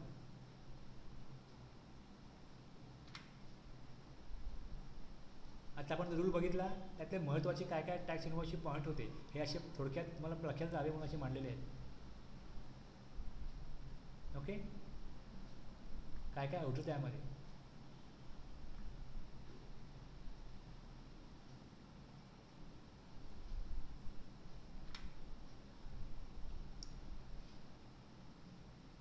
Goods sale होईल ते रिटर्न होईल. ह्या केसमध्ये तुम्हाला सबसेक्शन 1 ॲप्लिकेबल होणार नाही. Notwithstanding anything contained in subsection 1. Section 1 काही म्हणू. सेक्शन 7 सांगतो where the goods being sent or taken on approval for sale or return. Goods पाठवले गेले किंवा घेतले गेले on approval for sale or return, sale return आहे, on approval for sale or return आहे, are removed before the supply takes place. The invoice shall be issued एक before or at the time of supply. Before or at the time of supply, supply होण्या अगोदर किंवा supply होतो तेव्हा invoice issue करू शकता. किंवा 6 महिने दिले, 6 महिने रिमूव्हल केले. ही डेट बघा काय, डेट ऑफ रिमूव्हल. 6 महिन्यात जर त्यांनी रिटर्न नाही केले म्हणजे आता सेल झाले आणि सप्लाय झाला, इनवॉइस प्रिपेअर करा which ever is earlier. Goods त्यांनी सेंड केले आणि त्या रेसिपियंटने सांगितलं ठीक आहे आम्हाला हे गुड ठेवतो आम्ही, रिटर्न नका नेऊ, ह्याचा अर्थ सप्लाय झाला, इनवॉइस इश्यू करा. तुम्हाला सांगितलं मी मिक्सर दिलेले आहेत आणि त्यांनी मिक्सर दिल्यानंतर 15 दिवसांनी कंपनीने सर्वे केला किती मिक्सर उरलेत, विकले जातील का. त्यांना वाटलं की विकले जाणार नाही, ते बोलले आणि परत घेऊन जातो. पण जर का तो त्यांचा व्यापारी दुसरा बोलला की 4 मिक्सर ठेवा. मग इथे काय झालं, त्यांनी ते घेतले. सप्लाय टेक प्लेस, ती सप्लाय झालेला आहे, इनवॉइस इश्यू करा. आणि जर 6 महिन्यामध्ये रिटर्न नाही केले, घेतले गेले, रिटर्न नाही केले गेले, तर मग 6 महिन्यामध्ये सप्लाय झाला असं मानून 6 month from the date of removal त्याचा इनवॉइस बनवला पाहिजे. इनवॉइस बनवल्याशिवाय टॅक्स येत नाही ना गव्हर्नमेंटला. Sale or return supplies, sale or return supplies before or at the time of supply or within 6 month from the removal whichever is earlier. Clear आहे. आता बघा एक्सपोर्ट वगैरे होतं ना, एक्सपोर्ट किंवा सेजमध्ये सप्लाय होतो, तर सप्लायरकडे जे मटेरियल आहे त्याचा रेट 12%, 18%, 18% काही असेल रेट. गव्हर्नमेंट सांगतं की आपण जेव्हा भारताच्या बाहेर जेव्हा माल विकतो त्यावेळेस काय होतं, फॉरेन करन्सी येते. मग जगामध्ये रेट आपला कॉम्पिटिटिव्ह पाहिजे, त्यामुळे टॅक्सेबल गुड जरी असले तरी गव्हर्नमेंट त्याचा रेट करतं 0%. त्या म्हणतात झिरो रेट गुड्स. सेजमध्ये किंवा देशाबाहेर सप्लाय केलं तर त्याचा रेट 0 असतो. पण जर का त्याच्यावरती रेट 18% असेल आणि तुम्ही इंटरस्टेट सप्लाय करता तर मग त्याच्यावरती IGST येतो, त्याच्यावर IGST येतो. मग जर का IGST त्यावरती येतो, त्याचा जर का रेट 18% आहे तर 18% सप्लायरला गव्हर्नमेंटकडे जमा करावे लागतात. आणि मग गव्हर्नमेंट ते रिफंड देतो त्याच्या कॉम्प्रायसेस केल्यानंतर. आता जर का टॅक्स तुम्ही घेणारच नाही आहात ना, तर मग आम्हाला तुम्ही GST कलेक्ट करता आणि रिफंड करायला का लावता. मग गव्हर्नमेंटने सांगितलं की तुम्ही ॲप्लिकेशन द्या आणि लेटर ऑफ अंडरटेकिंग मिळवा. जर ते असेल तर तुम्हाला without payment of GST supply करता येईल. मग सेजमध्ये सप्लाय केला तर इनवॉइसच्या वरती असं यायला पाहिजे, supply meant for export or supply to SEZ for authorised operation under bond or letter of undertaking without payment of tax, without payment of IGST. आता हा जो इनवॉइस तुम्हाला दिला आहे मी, या इनवॉइसमध्ये ह्या सप्लायरकडे लेटर ऑफ अंडरटेकिंग आहे, त्या नंबर आहे आणि त्याचा त्यांनी पिरियड दिला आहे. दरवर्षी मला रिन्यू करायला लागतो. तुम्ही रिन्यू करता ज्यावेळेस लेटर ऑफ अंडरटेकिंग, त्यावेळेस तुम्हाला 1 एप्रिल, तुम्ही मार्चला रिन्यू केला तर मला 1 एप्रिल ते 31 मार्च पूर्ण 12 महिन्यामध्ये काय होतं, without payment of IGST supply करता येतो सेजमध्ये आणि देशाबाहेर, जिकडे टॅक्स भरावा लागत नाही. आणि जर का LOD नसेल तर मग मी वरती लिहीन अशा प्रकारे की supply meant for export slash supply to SEZ unit or SEZ developer for authorised operations on payment of integrated tax. मग इथे IGST लावलं जाईल तर गव्हर्नमेंटकडे जमा करायला लागेल. मग रिफंड मागितल्यावरती गव्हर्नमेंट रिफंडच्या रूलप्रमाणे काय 60 दिवस आहेत त्यात तुम्हाला रिफंड देते. और supply meant for export under letter of undertaking without payment of integrated tax. म्हणजे खाली तुम्हाला मी दाखवला आहे तो विदाउट पेमेंट ऑफ IGST दाखवला आहे. हा प्रोव्हिजन तिसरा आहे, provision to rule 46, third provision in case of export of goods. Okay. किंवा सेजमध्ये एक सप्लायर आहे आणि एक रिसिपियंट आहे, दोघांकरताही इनवॉइस हा महत्त्वाचा आहे. Details of invoice furnish in statement of outward supplies. Supplier काय करेल, जेव्हा GSTR 1 फाईल करेल, GSTR 1, त्यावेळेस तो रिसिपियंटला जो सप्लाय केला आहे त्याची इन्फॉर्मेशन GSTR 1 मध्ये देईल. मग रिसिपियंटकडे काय येईल, GSTR 2A 2B येईल. त्यात तो चेक करेल की जो आपण सप्लाय इनवर्ट सप्लाय घेतला आहे, आपला इनवर्ट सप्लाय, रिसिपियंट बोलेल की माझा इनवर्ट सप्लाय आणि सप्लायर बोलेल माझा आउटवर्ड सप्लाय, बस ह्याचा मॅचिंग होईल की बरोबर इनवॉइस अपलोड झाला आहे की नाही. आपण जो टॅक्स सप्लायरला दिला आहे तो त्यांनी जमा केला की नाही गव्हर्नमेंटकडे, बस हे सगळं कशावर चालतं, इनवॉइसवरच. सगळा GST इनवॉइसवर आहे. इन्व्हॉइस नाही तर काय बाकीच्या गोष्टी होणारच नाही. हे बघितलं आपण गुड्सचं.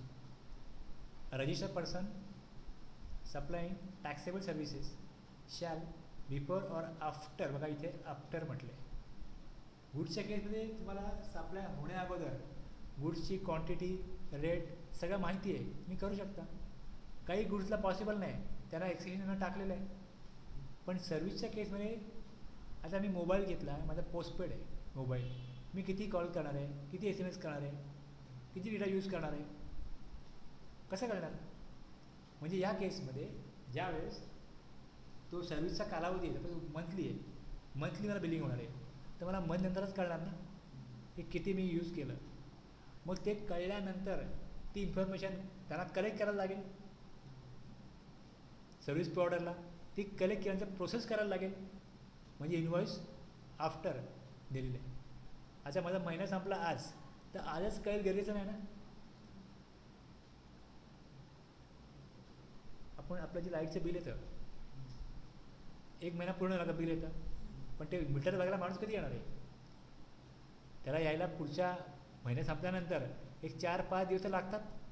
मग तो डेटा कलेक्ट करतो, मग तो डेटा तो बिलिंग स्टेशनला पाठवेल, मग बिलिंग स्टेशनमध्ये डेटा फीड होईल, तो फीड झाल्यानंतर बिल बनेल ना, त्याला वेळ लागेल ना.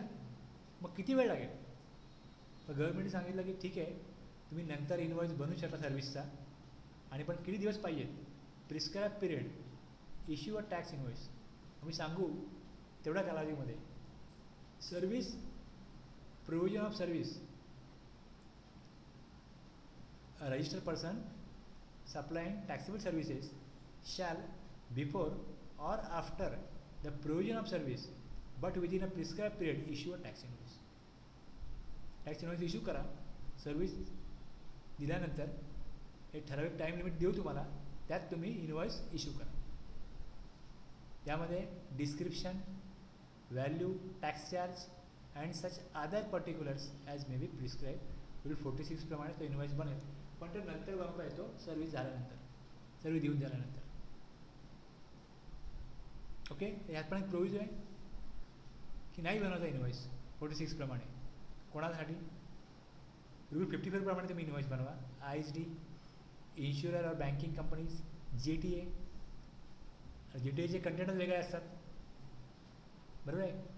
कोणाचा माल घेतला, कुठनं घेतला, कोणाला पाठवायचा आहे, त्यामुळे त्यांना रूल 46 100% लागू होणार नाही.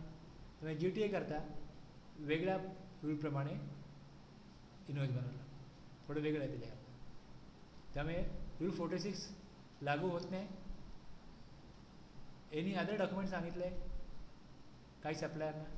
रूल 54 प्रमाणे प्रोव्हिजनमध्ये काय दिलं आहे, government may on the recommendation of the council by notification and subject to such condition as may be mentioned therein specify the category of services in respect of which any other document issued in relation to the supply shall be deemed to be a tax invoice. Document जे बनवलं जाईल त्याला आम्ही dim invoice मानू, त्यांना पुढील प्रमाणे invoice बनवायची गरज नाही. आणि दुसरा tax invoice may not be issued, notify केलं जाईल, टॅक्स इन्व्हॉइस बनवण्याची गरज नाही. पण बाकीच्यांना मात्र रूल 46 प्रमाणे before or after the provision of service prescribe पिरियडमध्ये इन्व्हॉइस बनवायला लागेल. आणि अपवाद रूल 54मध्ये ISD, insurer, banking company, GTA, passenger transport service, exhibition of theatre जे आहे, सिनेमॅटोग्राफ फिल्म्स, त्यांच्याकरता मात्र थोडं वेगळा रूल आहे. The invoice referred to in Rule 46 in case of the taxable supply of services shall be issued within a period of 30 days from the date of supply of service. हे Rule 47 मध्ये येतं. Rule 47 मध्ये येतं.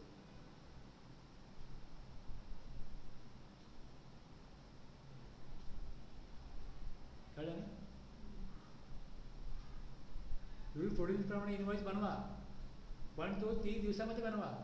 सर्व्हिसच्या केसमध्ये हे तुम्हाला rule 47 सांगतो. ठीक आहे. आता ज्या आणखीन काही कंपनीज आहेत त्यांना मात्र 30 दिवस नाही, त्यांना 45 डेज दिलेत गव्हर्नमेंटने. 45 days. Banking company, financial institution, non banking financial company यांच्याकरता 45 days. बाकी सगळ्यांना 30 दिवस, यांना मात्र 45 दिवस. आणि जर ब्रँचला सप्लाय केला, ब्रँचला सप्लाय करत होत असेल कोणाचा, insurer, banking company, financial institution including non banking financial institute company आणि एक टेलिकॉम ऑपरेटर, त्यांच्याच ब्रँचला सप्लाय केला तर may issue tax issue the invoice before or at the time of such supplier, record the same in his books of account or before the expiry of the quarter. Quarter संपतो कधी, मार्च, बस April May जूनला जून, त्या क्वार्टरच्या आत तुम्ही record करा. आपल्याला 3 गोष्टी येतात रूल 47 प्रमाणे. एक म्हणजे 30 दिवस, दुसरा 45 दिवस आणि ब्रँचला ट्रान्सफर कराल त्यावेळची प्रोव्हिजन. बस आपण एक्झाम्पल बघितलं गुड्सचं, ऋतू मॅन्युफॅक्चरर दिल्ली सप्लाईज ते बघितलं आपण, ते गुड्सचं एक्झाम्पल आहे. इनवॉइस कधी इश्यू करायचा, बिफोर, ऑन ऑर बिफोर, हे लक्षात ठेवा. आणि दुसरं सिक्युरिटी सर्व्हिस बघू आपण. आता एक सर्व्हिस आहे, provides security services to royal jewellers. Exhibition organise केलं आहे रॉयल ज्वेलर्सनी आणि त्यांना सिक्युरिटी सर्व्हिसची सर्व्हिस पाहिजे. ऑर्गनाईज केलं आहे 5 ऑक्टोबरला. 5 ऑक्टोबरला Katiyani security services limited needs to issue a tax invoice within 30 days of supply of security services, that is on or before 4th November. बघा इथे काय दिलं आहे, 5 तारखेला काय आहे, एक्झिबिशन आहे. 30 दिवस कधी पूर्ण होतात, 4 नोव्हेंबरला. प्रोव्हिजन ऑफ सर्व्हिस कधी झाली, 5 ऑक्टोबर. 30 दिवस कंप्लीट कधी झाले, 4th नोव्हेंबर. बरोबर आहे. प्रोव्हिजन ऑफ सर्व्हिस नंतर प्रोव्हिजन ऑफ सर्व्हिस कंप्लीट झाल्यानंतर विदिन 30 days इनवॉइस इश्यू करण्याची प्रोव्हिजन आहे. पण सपोज या कटियानी सिक्युरिटी सर्व्हिसेसनी जेव्हा त्यांचं कॉन्ट्रॅक्ट झालं, ते सपोज ते कॉन्ट्रॅक्ट झालं 1 ऑक्टोबरला. 1 ऑक्टोबरला कॉन्ट्रॅक्ट झालं आणि त्यांनी इनवॉइस इश्यू केला. 1 ऑक्टोबरला इनवॉइस इश्यू केला. Is it right or wrong?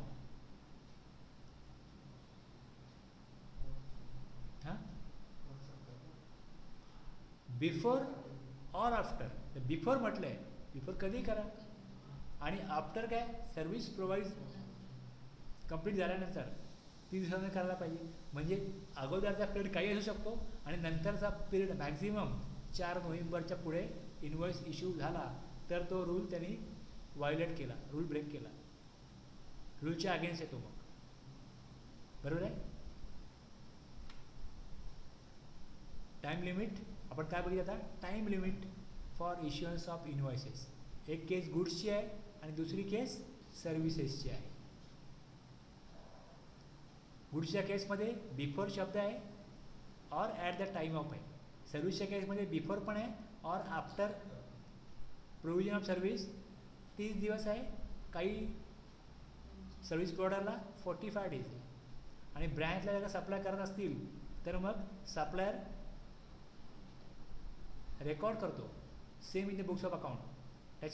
त्यावेळेस करा, त्याच्या आधी करा किंवा मग क्वार्टर जेव्हा एंड होतं, बस एक्सपायरी ऑफ क्वार्टर तोपर्यंत करा. Issue of invoice, time limit for issuance of invoice. यात काय फार त्रास डोक्याला नाही आहे, हे तुम्हाला कळण्यासारखं आहे. टॅक्सेबल सप्लाय हे गुड्स आहे, सर्व्हिसेस आहे. आता आपण बघितलं सेक्शन 1 मध्ये 2 क्लॉज होते, एक इन्व्हॉल्विंग मुवमेंट ऑफ गुड्स किंवा नो मुवमेंट ऑफ गुड्स. जर मुवमेंट ऑफ गुड्स आहे at the time of removal आणि जर का मुवमेंट ऑफ गुड्स नाही आहे at the time of delivery, त्याला दिला जाईल गुड्स, त्याला डिलिव्हर इन्व्हॉइस इश्यू करा. दुसरं बघितलं आपण section 7, sale or return based supplies before or at the time of supply or within 6 months from the removal whichever is earlier. आणि सर्व्हिसच्या केसमध्ये 30 दिवस, 45 days. 46 रूल झाला, 47 झाला, आता रूल 48 आहे. 48 मध्ये एवढं सांगितलं आहे की तुम्ही जेव्हा इनवॉइस इश्यू करता ना, त्याची एक कॉपी तुम्ही तुमच्याकडे पण ठेवा. ओरिजिनल इनवॉइस रिसिपियंटला द्या डुप्लिकेट ट्रान्सपोर्टरला द्या आणि ट्रिप्लिकेट ही सप्लायरनी स्वतःकडे ठेवायची. सर्व्हिसच्या केसमध्ये काही ट्रान्सपोर्ट होत नाही, त्यामुळे ट्रान्सपोर्टर येत नाही सर्व्हिसच्या केसमध्ये. मग ओरिजिनल कॉपी रिसिपियंटला, डुप्लिकेट कॉपी सप्लायर. 48चे सबरूल 1 सबरूल 2 झाले का सबरूल 3 पण आहे. The serial number of invoices issued during a tax period shall be furnished electronically. जे इन्व्हॉइस इश्यू केले आहेत आउटवर्ड सप्लायचे ते GSTR 1मध्ये अपलोड झाले पाहिजेत. Details of outward supplies of goods or services. हे फक्त सांगतो की तुम्हाला अपलोड जे करायचे आहेत ना इन्व्हॉइस ते हेच करायचे आहेत, ते इथे बनवले.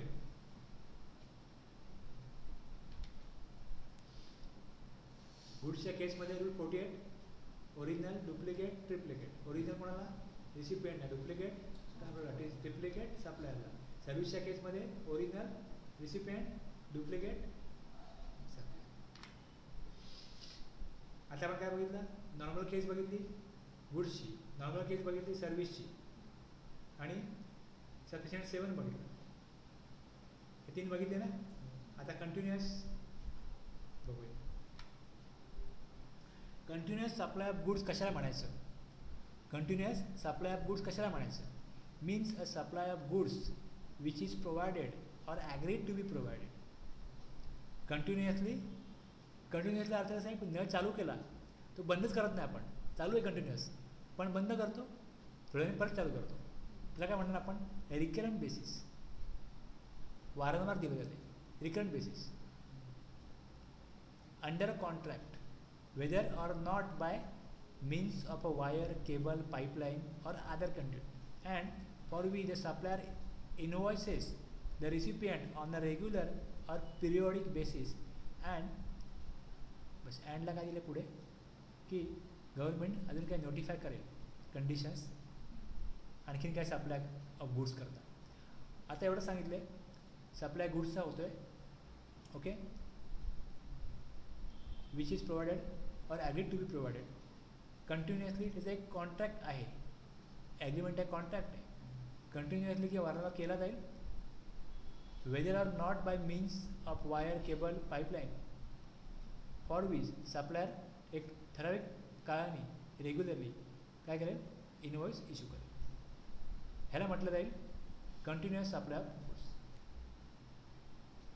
आता इनवॉइस कसा इश्यू करायचा हे सांगण्याकरता आपल्याला सफिशियंट फोड आहे. तुम्ही सप्लाय करणार आहात, तुम्ही सप्लायर आहात, मी रिसिपियंट आहे. आपला एक कॉन्ट्रॅक्ट झाला. तुम्ही बघाल की आपली गुड्सचा सप्लाय जो आहे तो नॉर्मलमध्ये येतो का कंटिन्युअसमध्ये येतो. पण नॉर्मलमध्ये येतो तर इन्व्हॉइस इश्यू कसा करायचा तुम्हाला सांगितलेलं आहे 31(1) पण जर तुमच्या नॉर्मलमध्ये येत नाही आणि जी डेफिनेशन आहे कंटिन्युअसची त्यामध्ये येतो मग तुम्हाला इन्व्हॉइस वेगळ्या प्रकारे इश्यू करता येईल. ते आपल्याला समजून घ्यायचं आहे. In case of continuous supply of goods where successive statement of accounts or successive payment are involved, the invoice shall be issued before or at that time each such statement is issued, or as the case may be, each such payment is received.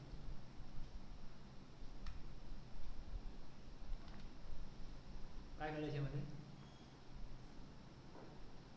Either payment दिलं जाईल किंवा statement दिलं जाईल. मी supplier आहे, मी तुम्हाला सांगतो की इतके मी तुम्हाला मटेरियल पाठवलेलं आहे. स्टेटमेंट दिलं, कधी कधी काय काय पाठवलं. स्टेटमेंट ज्या तुम्ही पाठवता ना before or at the time of each such statement is issued, invoice issue करा.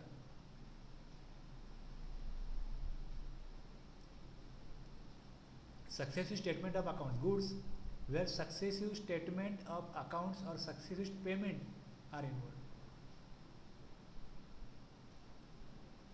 तुम्ही पैसे मागवता, पैसे मिळतात, त्याला महिन्याला तुम्हाला 5 लाख देऊ किंवा मग पेमेंट कुठल्या प्रकारचं येतं त्या पेमेंटच्या अगेन्स्ट इन्व्हॉइस इश्यू झाला पाहिजे.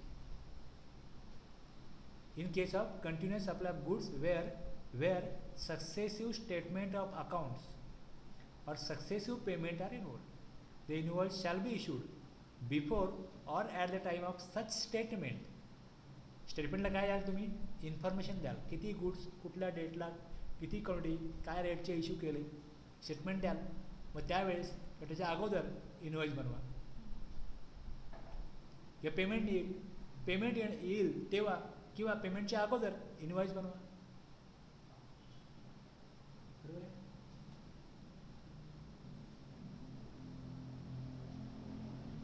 दोनच गोष्टी आहेत ना. इनवॉइस बनवायचा आहे तर इनवॉइस कसला बनतो, किती गुड देतोय आपण, मग किती गुड देतोय हे जर कंटिन्युअस प्रोसेस आहे तर प्रत्येक फेरीला जर तुम्हाला इनवॉइस बनवता आला तुमची नॉर्मल केस होईल. तर असं नाही आहे, आम्ही मागील दिवसात सांगायचा सप्लायर वेगळ्या ठिकाणी असतो, काम चाललं वेगळ्या ठिकाणी. मग ज्या वेळेस सप्लायर रिसिपियंटला स्टेटमेंट पाठवेल की आता बरेच गुड गेले, मंथली आम्ही स्टेटमेंट तुम्हाला पाठवू ठराविक पिरियडनी, मग जर स्टेटमेंट पाठवेल त्यावेळेस त्यांनी त्याच्याबरोबर इनवॉइस पण पाठवावा. किंवा मग त्यांनी सांगितलं अरे गुड्स बरेच पाठवले, थोडंसं पेमेंट पाठवा, खूप सप्लाय झालं आहे आमच्याकडे पण आम्हाला सप्लायला पेमेंट करायला पाहिजे, तुम्ही थोडेसे पेमेंट पाठवा. तो पेमेंट जसं पाठवेल त्याच्या अगोदर किंवा तेवढ्या पेमेंटच्या अगेन्स्ट इनवॉइस इश्यू व्हायला पाहिजे. म्हणजे तसं तुमचं काम चाललं आहे तसं गव्हर्नमेंटला टॅक्सचं पण काम चाललं पाहिजे ना, म्हणून प्रोव्हिजन. तुमचा सप्लाय होतोय या प्रकारे, मग आमचा पण त्या सप्लायवर टॅक्स यायला पाहिजे, पण थोडं वेगळ्या पद्धतीने तुम्हाला इनवॉइस बनवायला सांगितलं आहे. तुम्हाला सेक्शन 1मध्ये आम्ही अडकवत नाही, तुम्हाला थोडं वेगळ्या प्रकारे आम्ही प्रोव्हिजन करून दिलेली आहे. कंटिन्युअस सप्लाय गुड तुमचा आहे तर तुम्ही त्याप्रमाणे जेव्हा एकमेकांना इंटिमेट करता किंवा एकमेकांना पेमेंट करता तेव्हा तुम्ही गव्हर्नमेंटच्या टॅक्ससाठी पण इनवॉइस बनवला पाहिजे. इनवॉइस आला का टॅक्स आला. आमच्या ह्याच्यामध्ये हे होते मटेरियल एकदा घेतो ना आम्ही, जेव्हा पेमेंट करतो त्याच्या पेमेंटच्या अगेन्स्टमध्ये इन्व्हेस्ट. बरोबर आहे, बरोबर आहे, कंटिन्युअस आहे. आता आपण बघितलं ना इकडे की तुमची सर्व्हिस जी आहे इथे तुमचं हे गुड्स नाही आहेत, सर्व्हिस आहे. सांगतो सर्व्हिसचं कसं आहे. मी सर्व्हिस जर प्रोव्हाइड करता, सर्व्हिस केसने असं म्हटलं आहे continuous supply of services subsection clause 33, subsection 2 आहे, सेक्शन 2 आहे clause 33. Supply of services which is provided और agreed to be provided continuously or on recurrent basis under a contract. हे गुडसारखंच आहे, पण महत्त्वाचा शब्द काय इकडे, period exceeding 3 months with periodic payment obligations. बस हे आहे काम. आम्ही चालू ठेवू, 3 महिन्याच्या पुढचं काम आहे आणि मध्ये पेमेंट मिळेल, ठराविक लेवलपर्यंत काम झालं पेमेंट मिळेल.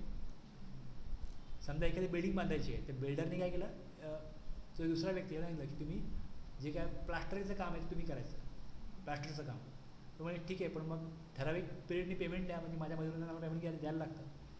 मग ठराविक काम झालं मी तो सांगतो एवढं काम झालं आहे, त्यांचं मोजमाप जे काय असेल किती स्क्वेअर फूट काम केलं, काय केलं, त्याचा रेट काय, त्याप्रमाणे तो सांगेल एवढं काम झालं आहे, मग त्याप्रमाणे त्याला इनवॉइस बनवलं पाहिजे. मग 3 monthsच्या पुढचं जर का काम असेल तर ते कंटिन्युअस सप्लाय ऑफ सर्व्हिसमध्ये येतं. बरोबर आहे, तुमची सर्व्हिस कंटिन्युअस सप्लाय ऑफ सर्व्हिसमध्ये येते तर कशा प्रकारचं सेक्शन 5 प्रमाणे प्रोव्हिजन आहे हे बघायची आपल्याला. बघा तुमची कंटिन्युअस सप्लाय ऑफ सर्व्हिस आहे, येस ऑर नो. येस. तुम्ही कुठल्या प्रकारचा ॲडव्हान्स जर घेतला ना ते ॲडव्हान्स लगेच त्यावर टॅक्स जमा करायचा. Section 31(3)D subject to the provision of section 31(3)D दिले त्यामध्ये. पण जर का ॲडव्हान्स नाही आहे मग कशा प्रकारे होईल, continuous supply of services. 1 due date of payment is ascertainable. ठरलं आहे की तुम्ही 5 तारखेला आम्हाला दर महिन्याला पेमेंट करायचं, हे ठरलं आहे का, तर नाही. मग where the due date of payment is not ascertainable, मग जसं काय थोडंफार कामचा प्रोग्रेस झाला, मग सप्लायला रिसिपेंट आला, त्यांनी बघितलं बऱ्यापैकी काम झालेलं आहे, ठीक आहे तुम्हाला पेमेंट देतो मी. त्यांनी सप्लायला पेमेंट दिलं. सप्लायरचं काय करायचं, रूल काय आता, the invoice shall be issued before or at the time when the supplier of service receives the payment. सप्लायरला एक तर केस की मी तुमचं काम 1 वर्षात पूर्ण करीन, ठीक आहे, एक ब्रिज बनवायचं आहे 1 वर्षात पूर्ण करीन, गव्हर्नमेंटने त्यांनी सांगितलं मी 1 वर्षात काम पूर्ण करीन. पेमेंट कसं कराल, सप्लायर म्हणतो दर महिन्याला तुम्ही 10 करोडचं कॉन्ट्रॅक्ट आहे ना, 1 करोड दर महिन्याला द्या किंवा 80 लाख दर महिन्याला द्या. इथे काय झालं, पेमेंट इज असर्टेनेबल, फिक्स आहे. पेमेंट कसं मिळणार, 10 टप्प्यात पेमेंट मिळणार आहे. मग जसं पेमेंट आलं तर बस इनवॉइस इश्यू करा पेमेंटच्या अगोदर. पण तसं नाही आहे, तसं प्रोग्रेस होईल, बघू आम्ही किती काम झालं आहे मग पेमेंट देऊ. इथे कसं आहे, पेमेंट महत्त्वाचं आहे, ड्यू डेट नाही पेमेंटची. Payment is not ascertainable. जसं पेमेंट येईल, तुम्हाला पेमेंट मिळालं, आम्हाला टॅक्स द्या, म्हणजे इन्व्हॉइस इश्यू करा. बस. तिसरं की इव्हेंट, ब्रिज कंप्लीट झाला ना का मगच तुम्हाला पेमेंट. ब्रिज कंप्लीट झाला, payment is link to the completion of an event, the invoice shall be issued. 10 करोडचं काम आहे, 10 करोड कधी मिळणार आहे? ते मिळतील त्या मिळतील, काम कंप्लीट झालं ना, इन्व्हॉइस इश्यू करा. तुम्ही जेव्हा नॉर्मल सप्लाय करता, मी मोबाईल यूज केला, माझं पोस्टपेड कनेक्शन आहे, मी पेमेंट करीन तेव्हा करीन, पण इन्व्हॉइस इश्यू झाला ना, त्यांना सांगितलं तुम्ही इन्व्हॉइस इश्यू करा 30 दिवसामध्ये. रिसिपियंट पेमेंट कधी करणार आहे ते मला इन्व्हॉइस देतील, त्या डेट टाकलेली असेल की MTNचं पेमेंट एका महिन्यात करायला लागतं. बाकी मोबाईलला रिलायन्स किंवा अजून काही कंपन्या आहेत त्यांना 15 दिवस असतं. रिसिपियंट पेमेंट नंतर करतो, पण MTNला त्याचा GST भरायला लागतो ना अगोदर इन्व्हॉइस इश्यू केल्यामुळे. माझं जूनचं बिल आहे, ते डेट येते, मला बिल मिळतं त्यावर 31 दिवस डेट असते, पण त्यांनी तर बनवलं बिल, जूनचं बिल, मी पेमेंट कधी करणार? वेळेत करीन, वेळेनंतर करीन, आणि त्याच्यावरती फाईन 10 रुपयेच असते. म्हणजे अजून 2 महिन्यांनी कोणी केलं नाही पेमेंट तरी काय नाही. आपला संबंध पेमेंटशी नाही आहे, इन्व्हॉइसचा. इव्हेंट कंप्लीट, इन्व्हॉइस इश्यू करा. पहिल्या केसमध्ये तसं आहे, दुसऱ्या केसमध्ये की पेमेंट येईल, पेमेंट येताना तुम्ही इन्व्हॉइस इश्यू करा. पण पहिल्या आणि तिसऱ्या केसमध्ये असं नाही आहे. Where the due date of payment is ascertainable. Due date आहे, पेमेंट नाही आलं, ड्यू डेट आहे ना, ड्यू डेट 5 आहे, मी तुम्हाला सांगेन ड्यू डेट 5 आहे, पण जरा आता थोडा प्रॉब्लेम आहे, 10 दिवस थांबा पेमेंटला, तुम्हाला इन्व्हॉइस इश्यू करायला लागेल. कारण तुमच्या कॉन्ट्रॅक्टप्रमाणे पेमेंट फिक्स आहे डेटला, पण मिळत नाही आहे. Due date of payment is ascertainable. पण जर असं आहे की नॉट असर्टेनेबल, मग जेव्हा पेमेंट येईल तेव्हा इश्यू करा इन्व्हॉइस. आणि तिसऱ्या केसमध्ये इव्हेंट जेव्हा होईल, completion of event. Janhavi cinemas entered into an annual maintenance contract with PR Services Limited for 1 year, April to March. Okay, 1 वर्ष, April to March, for the air conditioners fitted in their theatres. As per the contract, payment for said services had to be made on 7 April. सांगितलं payment आम्ही तुम्हाला 7 एप्रिलला देऊ. आता तुम्हाला provision लागू झाली ही पहिल्याप्रमाणे. Payment is ascertainable. Invoice issue कधी होईल? As per the provision of subsection 5 clause A, invoice issue व्हायला पाहिजे on or before such due date 7 April. बरोबर आहे. आता 7 तारखेला पेमेंट देऊ म्हणून सांगितलं. However Janhavi services made the payment on 15 April since services provided by PR Services Limited to Janhavi Cinemas is a continuous supply of service and due date of payment is ascertainable from the contract. PR Services Limited had to issue a tax invoice on or before such due date 7 April. कळलं ना?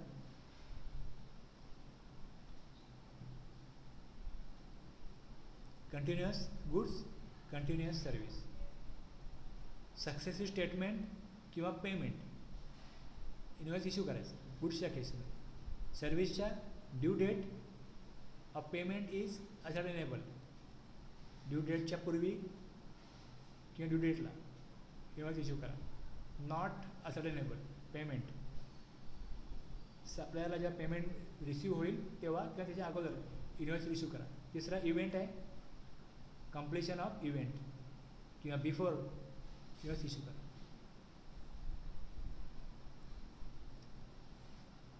MBM caretakers, registered person. आत्ता आपण जसं example बघितलं ना, same example तसंच आहे, फक्त इथे repair and maintenance of electrical appliances म्हटलं आहे. On April 1 it has entered into an annual maintenance contract. 1 एप्रिलला त्यांनी वर्षाचं कॉन्ट्रॅक्ट दिलं, म्हणजे एप्रिल टू मार्च अगोदरसारखंच आहे.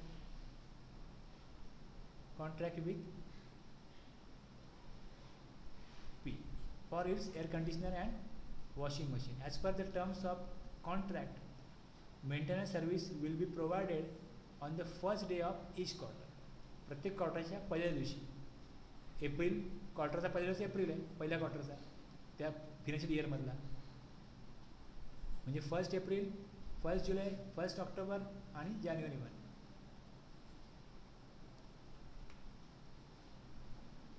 इन्व्हॉइस इश्यू कधी करायचं? पेमेंट कधी पण मिळेल. इन्व्हॉइस इश्यू कधी होईल? बघा, पहिलं कंटिन्युअस सप्लाय सर्व्हिस आहे. दुसरं, आपल्या नियमाप्रमाणे सर्व्हिस जी आहे ती कंटिन्युअस आहे. Provided, agreed to be provided continuously on a recurrent basis आहे. अंडर कॉन्ट्रॅक्ट आहे. पिरियड 3 महिन्यापेक्षा जास्त आहे. बस, payment obligation. The given situation, in case of continuous supply of service as repairs and maintenance services have been provided by MBM caretakers on a quarterly basis under a contract for a period of 1 year with the obligation for quarterly payment in terms of section 31, in case of continuous supply of service where due date of payment is ascertainable from the contract, invoice shall be issued or on or before the due date. म्हणजे आपली 1 April, 1 जुलै, 1 October, 1 जानेवारी ह्याच्या अगोदर invoice issue करा. Service कधी दिली जाईल, payment कधी येईल हे आता विचारत नाही घ्यायचं. विचारत एवढंच घ्यायचं.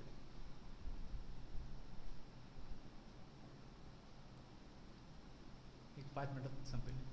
Subject to invoice in case of cessation of supply of services. Okay, subsection 6. Subject in case where the supply of service ceases. सर्व्हिसमध्येच थांबवली, अंडर कॉन्ट्रॅक्ट आहे, पण मध्ये सर्व्हिस बरोबर नाही आहे, काय प्रॉब्लेम आहे, डिस्प्यूट झाला मॅटर काय दोघांमध्ये, सप्लायर आणि रिसिव्हरमध्ये, तर सर्व्हिस नको म्हणून सांगितलं. ठीक आहे. Before the completion of the supply the invoice shall be issued at the time when the supply ceases and such invoice shall be issued to the extent of the supply. Contract 5 लाखाचं आहे, दोघांच्या संमतीने डिस्प्यूटनी काम बंद पडलं. आता काम किती झालं आहे? 1 लाखाचंच काम झालं आहे, दोघेही ॲग्री करतात. तर गव्हर्नमेंटचं म्हणणं आहे 1 लाखाचं काम झालं ना, टू द एक्सटेंट जेव्हा तुम्ही सर्व्हिस स्टॉप केली, इन्व्हॉइस इश्यू करा. तुम्ही टर्मिनेट केलं contract, made before such cessation termination issue invoice shall be issued to the extent of supply made before such cessation. Service बंद केली तिथपर्यंत जेवढा सप्लाय झाला आहे तेवढाचा इन्व्हॉइस इश्यू करा.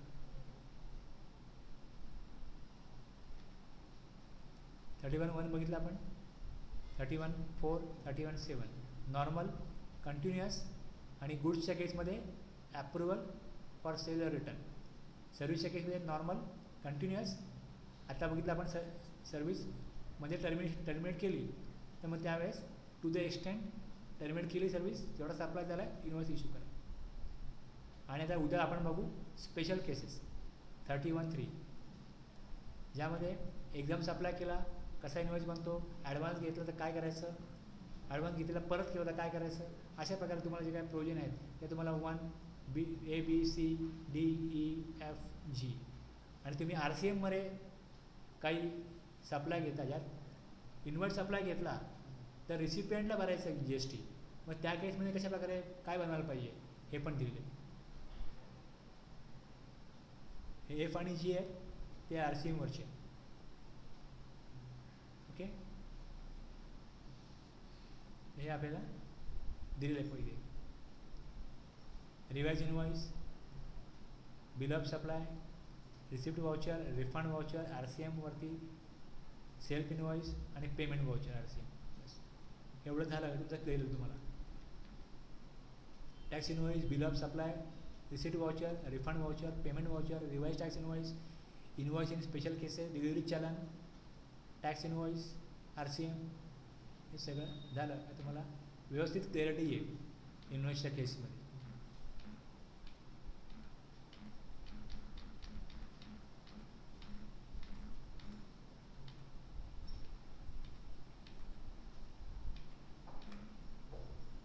आणि पुढे परत समरी सगळी दिलेली आहे, 31(1) to 7 काय काय, आणि परत स्पेशल केसमध्ये काय काय हे सगळं दिलेलं आहे. रूल 54 आणि 55. ती पहिले सांगितलं प्रोव्हिजोमध्ये transportation of goods without issue of invoice, ही माहिती येते ट्रान्सपोर्टरला, ही माहिती पाहिजे. हे दिलं आहे रूल 55 मध्ये.